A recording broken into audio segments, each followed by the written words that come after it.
Everyone, আসসালামু আলাইকুম। সবাইকে ওয়েলকাম করছি আমার আরেকটি নিউ ব্লগ ভিডিও দেখার জন্য। তো আজকের ভিডিওতে দেখছেন আমরা প্রথমেই মা-মেয়ে রেডি-সেডি হয়ে কোথাও জানি একটা যাচ্ছি।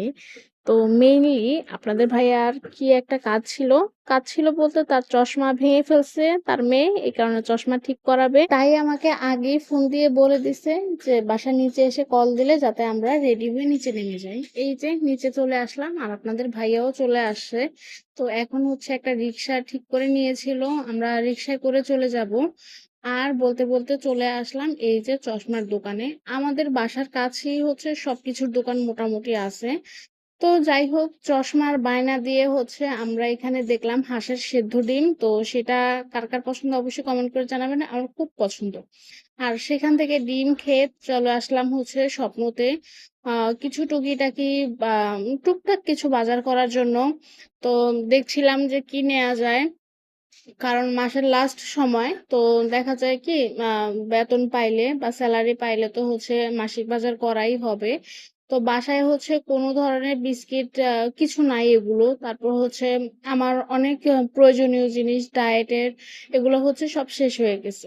তো যাই হোক, বাজার থেকে চলে আসলাম আর কিনলাম হচ্ছে মূলত শসা, লেবু, এগুলোই হচ্ছে আমার ডায়েটে তো মেইন লাগে, এটা হচ্ছে সবাই জানেন। তারপরে কিনলাম হচ্ছে টক দই, তারপর হচ্ছে ২ প্যাকেট বিস্কিট, তারপরে হচ্ছে বাবুর ন্যাপকিন। তো আর সেদিন হচ্ছে আমি নরমালি সবসময় হয় কি এই আলট্রা টক দইটাই কিনি, বড়টা কিনি আরকি। ৫০০ ml যেটা থাকে আরকি। তো আজকে দেখলাম একদম কিউট ছোট একটা বক্স। তো ভাবলাম আজকে এইটাই নেই।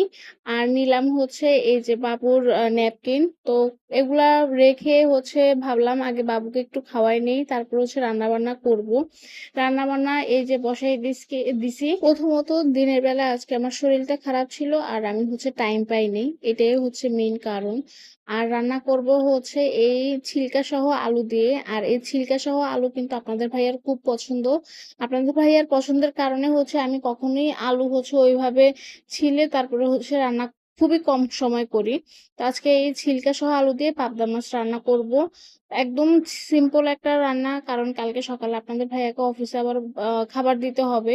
তো ভাবছিলাম যে একবার রান্না করব না, পরে ভাবলাম যে না, কষ্ট হলেও রান্নাটা করে ফেলি। কারণ আমি বেশিরভাগ দেখা যায় কি যেদিন রান্না করি, শুক্র শনিবার হচ্ছে দিনের বেলা রান্না করি, ওই দিন ওই ২ দিন তো আপনাদের ভাইয়া বাসায় থাকে। বাট অন্যদিন যেদিনই রান্না করি দেখা যায় কি চেষ্টা করি একটু রাতে রান্না করার জন্য, কারণ আপনাদের ভাইয়া বাসায় থাকে, ওকে রাখলে আমার একটু সুবিধা হয়।